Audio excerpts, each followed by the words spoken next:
a1x धन b1y, ठीक है, धन c1 बराबर हमने क्या लिख दिया यहाँ पर 0। इसी प्रकार देखो a2x plus b2y plus c2 ये बराबर कितना होता है 0।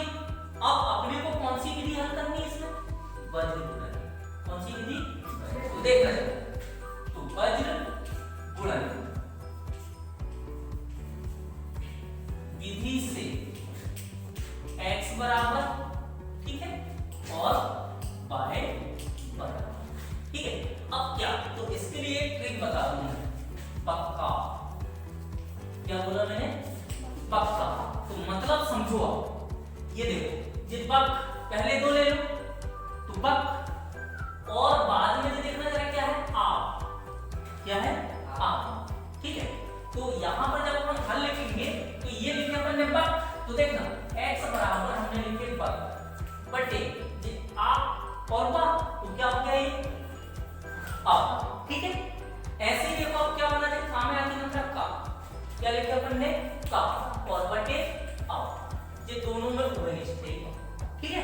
तो देखो पक्का याद रखना ट्रिक, तो वज्र गुणन विधि से x बराबर, तो देखना ये लिखे अपन ने वक क्या है, देखना वक बटे अब यहां पर देखना चाहिए, तो वा से बना b और का से बना c माइनस bc लिख दिए, बटे आ से बना a और बा से बना b माइनस a। अब कुछ मत करो, 1 2 2 1 1 2 2 क्लियर हुई कि नहीं, ठीक है। अब दूसरा देखो y बराबर, अब मैंने क्या लिखा का बटे अब का, पहले देखो पक्का वक बटे अब और काम में का बटे अब, तो देखना ना का, देखना का से बना c और ये आ का उच्चारण है और आ से क्या बनता है a, तो ca माइनस c बटे क्या लिखे अपन ने अब लिखे ना, तो ab माइनस a, फिर ट्रिक 1 2 2 1 1 2 2 1 क्लियर हो गया। तो ये आप वज्र गुणनखंड विधि में हल करोगे तो डायरेक्ट लिख सकते हो कि वज्र गुणन विधि से x बराबर, ठीक है, और y बराबर, क्लियर हो गया। अब इसमें एक चीज बोलेगा 3.5 के गणित सवाल कि आवर्ती हल हो या अनंत है अनेक हल हो, यानी कहने का मतलब ये हुआ कि ये 3.5 हमारा क्या होगा, तो 3.5 में बोल रहा है निम्नलिखित रैखिक समीकरणों के इनमें से किसका एक अद्वितीय हल है, किसका कोई हल नहीं है, या किसके परिमित से अनंत अनेक हल है। अद्वितीय हल की स्थिति में उसे वज्र गुणनखंड विधि से याद, तो केवल कौन सी स्थिति में, अद्वितीय स्थिति। तो कैसे मालूम आपको, तो देखना निकाय का अद्वितीय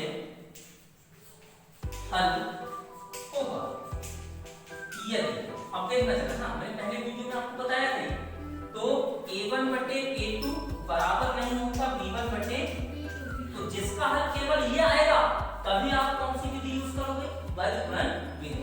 और दूसरा हमने ये पहला बताया था, दूसरा क्या बताया था हमने कि निकाय का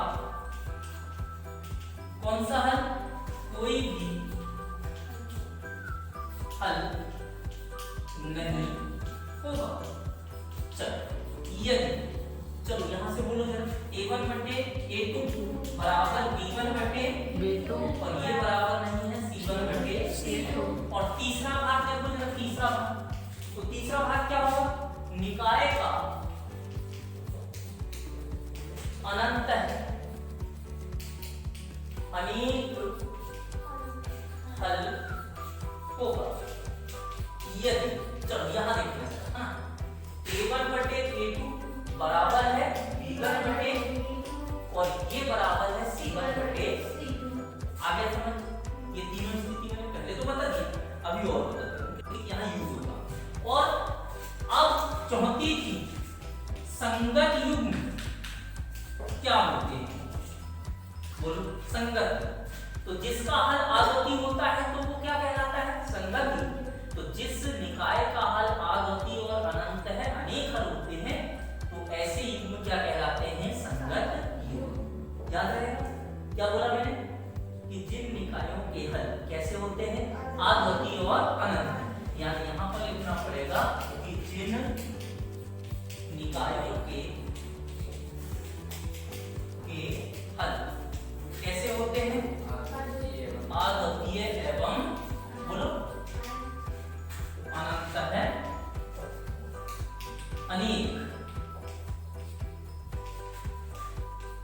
होते हैं, वे कैसे कहलाते हैं? क्या कहलाते हैं?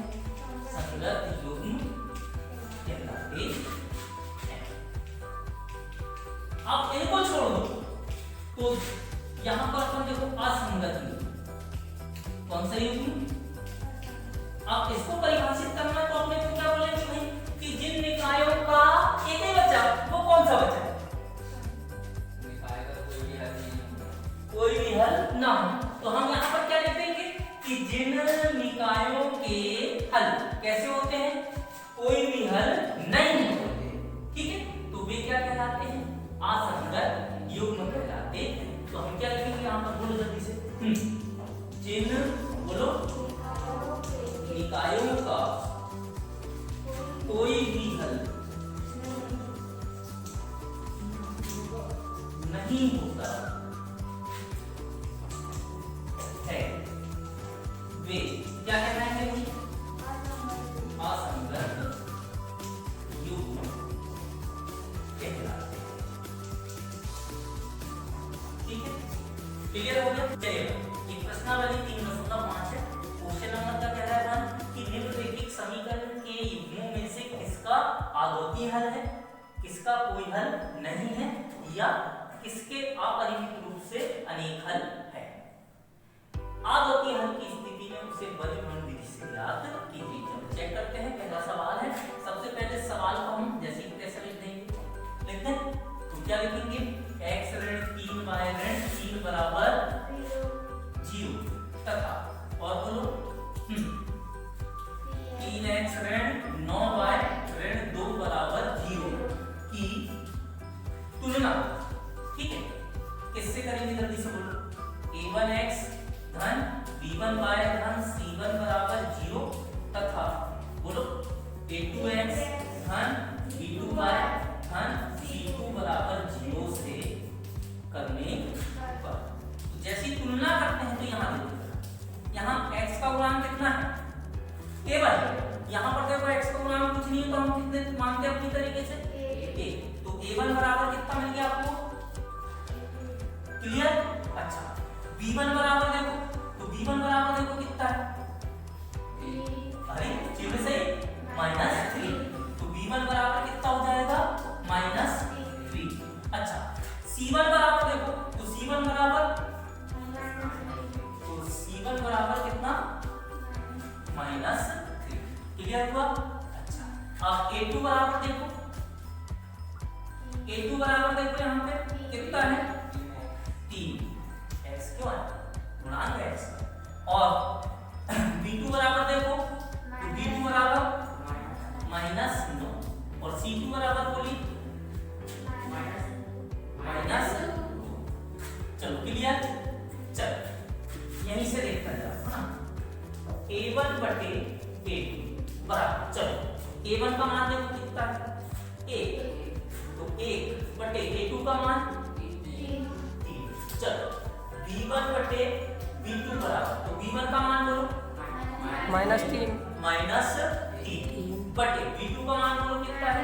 -9 काट दीजिए, ऋण से ऋण कट गया, 3 एक कम 3 तिया 9 यानी 1 बटे। अब c1 बटे c2 का मान बोलो, तो c1 कितना है देखो? -3 और -2। ये ऋण से ऋण कट गया, कितना आ गया? 3 बटे। अब यहां पर देखिए, चूंकि a1 बटे a2 बराबर है किसके? B1 बटे B2 परंतु यह बराबर नहीं है इसके C1 बटे C2 के C1 बटे C2 के। अब बताओ निकाय की शर्त आदोती हल की है क्या? नहीं। तो किसके है? कोई भी हल नहीं है। अतः क्या लिखेंगे अपन? अतः निकाय का, बोलो, कोई भी हल नहीं है। कोई भी हल नहीं है। अब मुझे ये बताओ, यहाँ प्रश्न क्या बोला था कि में से आवर्ती हल है, कोई हल नहीं है, इसके अपरिमित रूप से अनेक हल है। आवर्ती हल की स्थितियों से बलगणन विधि से ज्ञात कीजिए। बलगणन विधि से अपन क्या करेंगे बताओ? आवर्ती हल है क्या? नहीं है। तो नहीं है तो सवाल खत्म। वही छोड़ दो। समझ में आया कि बाय ऋण 5 बराबर क्लियर? तथा चलो अब यहाँ पर बोलो दूसरा 3x धन 2y ऋण 8 बराबर 0 की तुलना किससे करेंगे? जल्दी से बोलो। A2 तो A1 धन B1 धन बराबर 0 तथा धन B2x धन बराबर 0 से करने पर चलो A1 बराबर बोल दीजिए आप। A1 बराबर चलो पहले समीकरण से 2 फिर B1 बराबर चलो B1 बराबर यहाँ से B1 बराबर कोई गुणांक है नहीं तो कितना मानते हैं? समझ गए? तो B1 बराबर 1। अच्छा C1 बराबर बोलो -5 -5। ठीक है। अब इसी प्रकार A2 बराबर बोलो A2 बराबर बोलो 3।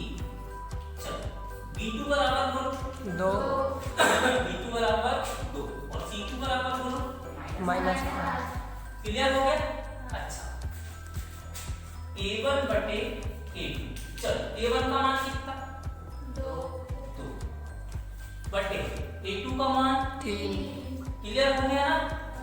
फिर उसके बाद B1 बटे B2 बराबर बोलिए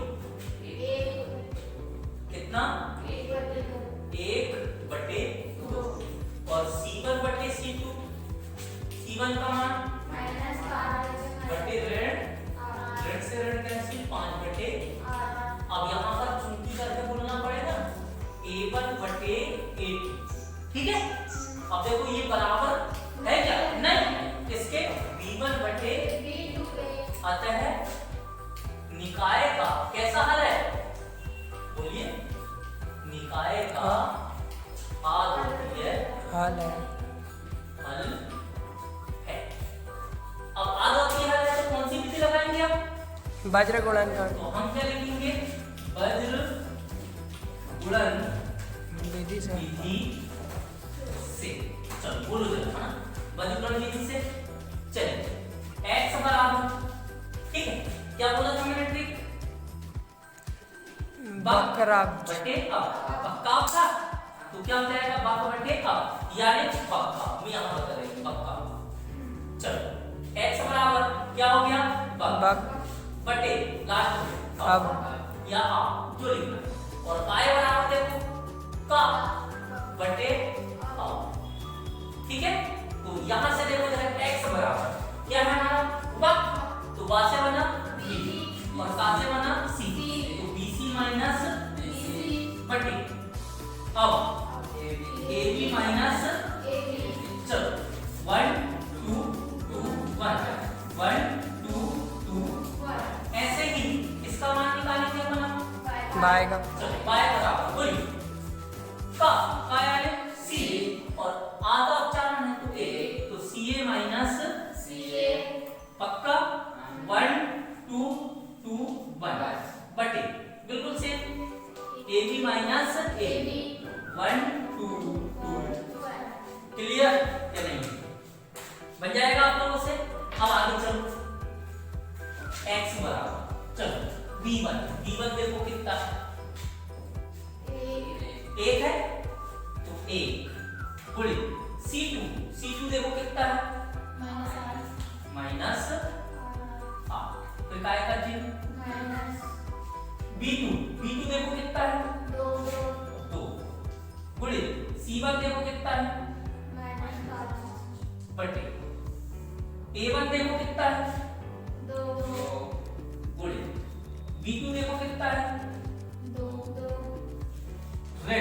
A2 देखो कितना है, A2 3 गुणित B1 देखो कितना है, क्लियर हो गया। तो पहले इसको हल कर ले, है ना, उधर बाद में लिखते हैं। तो x बराबर ऋण 8, ऋण और ऋण धन, 2 5 10, 2 दूनी ऋण, 3 एकम, तो x बराबर 10 और 8 बड़ा कौन 10, 10 में से 8 गए 2 बटे 4 में से 3 है तो 1, यानी x बराबर कितना आ गया, 2 बटे 1 रहता, सब में बटे 1 रहता है। अब ऐसे ही आ जाओ बाय में आओ, C1 कितना है, C1 -5 गुणित A2 देखो 3 ऋण C2 देखो, इसे ऋण चिन्ह की गलती के लिए क्वेश्चन बचने के लिए ना, और गुणित A1 देखो पक्का ना, बटे। अब इनको हल करने की जरूरत नहीं, इतना हल करें कितना आया था देखो जल्दी से, कहाँ रख रहे हैं, डायरेक्ट ही रख दो ना, नहीं आई समझ, क्या रखे वैसे नहीं, अरे हल करें, देखो जरा इसको हल करें ना, इसको हल करने पर देखो कितना आया, तो डायरेक्ट कितना रख देंगे, काहे नहीं रखना, हाँ, तो y बराबर 5 दिया काय का माइनस, और ऋण और ऋण और 8 दूनी बटे 1, यानी y बराबर 16 में से 15 है तो 1 बटे 1, यानी डायरेक्ट बोल दो 1, ठीक है। इस प्रकार उत्तर में क्या लिख दोगे आप, अब यहाँ नीचे जगह नहीं इसमें आ रही, उत्तर में बोलो x बराबर और y बराबर 1, तो ये हमारा क्या है आंसर, तो बनेगा नहीं बनेगा जल्दी से, तो क्या बोल रहा है, a और b के मानों के लिए निम्न समीकरणों के युग्म के अवयवी रूप से अधिक हल होंगे, और यहाँ पर दो युग्म समीकरण दिया है। तो सबसे पहले हल लिखोगे तो ये जैसे कैसे लिख दोगे, 2x धन 3y बराबर कितना भाई 7, फिर a minus bx plus a धन by बराबर 3a धन b माइनस 2 की तुलना, और किससे करेंगे तुलना, जल्दी से बोलो, व्यापक समीकरण या व्यापक रैखिक समीकरण ऐसा लिख सकते हैं अपन, या फिर a1x धन b1y धन c1 बराबर 0, तथा बोलो a2x धन b2y धन c2 बराबर 0 से करने पर। अब जरा यहाँ ध्यान देंगे जरा ध्यान से, किसी के यहाँ कंफ्यूजन होता है ना, तो a1 बराबर बोलो कितना है, तो a1 बराबर पहले समीकरण से 2 और b1 बराबर बोलो कितना है 3, और c1 बराबर, तो c1 बराबर में बराबर के बाद नहीं, बराबर के पहले लाना पड़ता है, तो ये धन का है तो इसको नुकसान तक करके लाएंगे क्या हो जाएगा, आगे ना समझ आपको, तो क्या लिखेंगे अपन -7, क्लियर। ऐसे ही a2 बराबर बोलो, a2 बराबर बोलो, तो a2 बराबर हो जाएगा a माइनस b, ठीक है, b2 बराबर a plus b, a plus b, और c2 बराबर देखो पक्षांतर -3, तो यहाँ माइनस पहले लगा तो कोष्टक लगा दो, तो माइनस 3a धन b माइनस, क्लियर हो गया। अब यहाँ पर देखो क्या बोल रहा है, कौन से हल के लिए, अपरिमित रूप से अनेक हल होंगे, तो आपको लिखना पड़ेगा अपरिमित रूप से अनेक हल के लिए। चलो क्या होगी सर जल्दी से बोलो, a1 बटे a2 बराबर b1 बटे b2 बराबर नहीं है c1 बटे, ठीक है। अब कुछ नहीं करें आप, मान रख दीजिए यहाँ से, रखते हैं अपन मान, चलो a1 का मान देखो कितना है 2 बटे a2 का मान बराबर, ठीक है। चलो बोलो b1 का मान है b1 का मान 3 बटे a1 b, और c1 का मान -7 बटे -3a धन b माइनस 2, क्लियर हो गया। ऋण से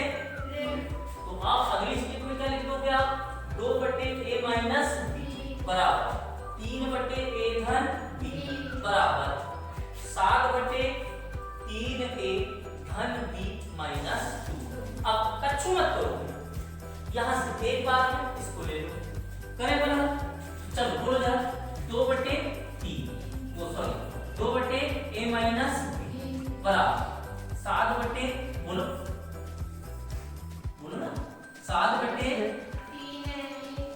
b माइनस 2, क्लियर, करें बना, बिल्कुल बोलिए भाई, चलो यहीं से देखना, 7 एकम 7a माइनस 7 एकम 7 बराबर 2 तिया 6a धन 2b माइनस 2 अब a भी वाले तरफ ले आओ, तो देखना 7a धन का है किधर आके, फिर ऋण 7b धन का है किधर आके, बराबर कितना बचा ऋण का 4, तो 7 में से 6 गए तो 1, और यहाँ से देखो ऋण 7 और 2 9b बराबर ऋण का 4, समीकरण नंबर कितना हो गया हमारा ये, क्लियर।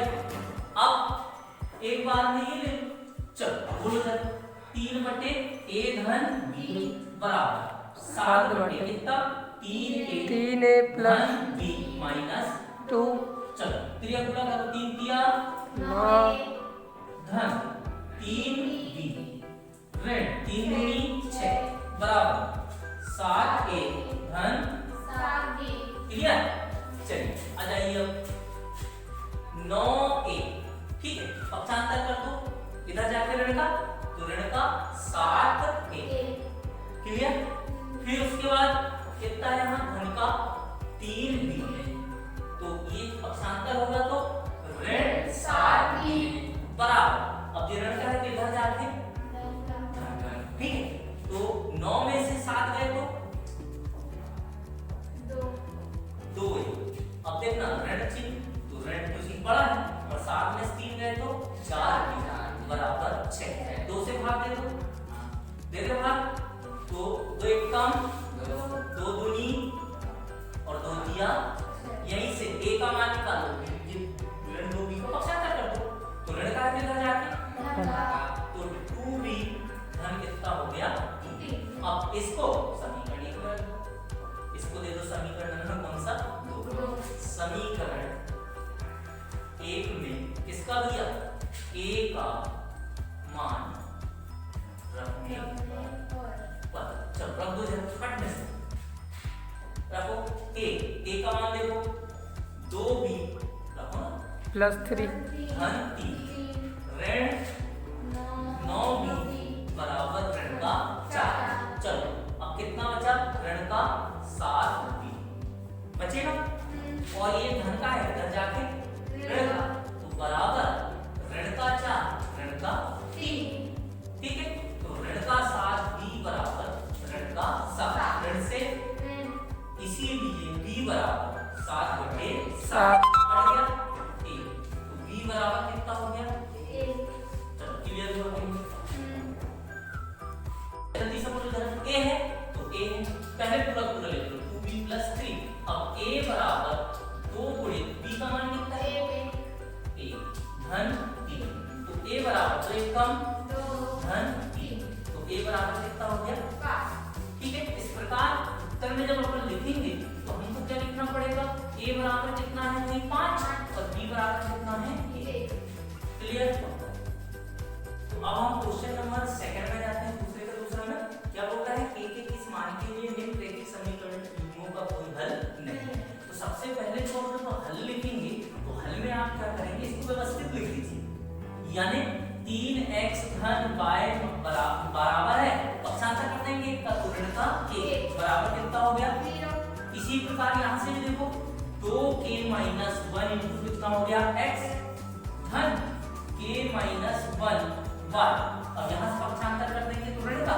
इसको कोष्टक में लिख दो 2k + 1 बराबर 0 की तुलना किससे कर देंगे, जल्दी से बोलो, तुलना a1x धन b1y धन c1 बराबर 0 तथा a2x + b2y + c2 बराबर 0 से करने पर, चलो अब यहाँ पर ध्यान देना जरा, तो a1 बराबर कितना हो गया, जल्दी से बोलो 3, b1 बराबर कितना हो गया, देखो -1, एक, हाँ ठीक है, और C1 बराबर कितना हो गया? चलो A2 बराबर बोलो 2K माइनस 1 और B2 बराबर बोलो K माइनस 1 और C2 बराबर बोलो माइनस 2K प्लस 1। ठीक है, अब यहाँ पर देखो जरा क्या बोल रहा है, कोई हल नहीं है, तो हमको यहाँ लिखना पड़ेगा युग्म का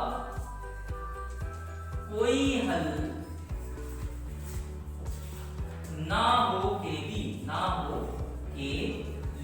चल क्या होता है, A1 बटे A2 बराबर B1 बटे B2 बराबर नहीं है C1 बटे C2। अब यहाँ से आगे हम कैसे हल करेंगे, तो आगे हमको हल करना पड़ेगा, तो ये देखना पड़ेगा। चलिए मान रख दीजिए, रख दे मान। चलो A1 का मान देखो कितना है, चलो 3 बटे A2 का मान 2K माइनस 1 माइनस 1। ठीक है, बराबर। चलो बोलो जरा, अब B1 का मान 1 बटे 2 और C1 का मान देखो माइनस 1 माइनस 1 बटे माइनस 2K प्लस 1 और ये ऋण से ऋण कैंसिल हो गया, तो ये हो गया 3 बटे 2K माइनस 1 बराबर 1 बटे K माइनस 1 बराबर 1 बटे 2K प्लस 1।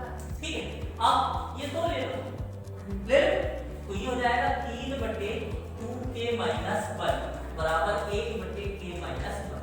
तीन पूरा कर दो, 3 एक कम 3 माइनस 3 एक कम बराबर 1 से, तो 2K माइनस 1।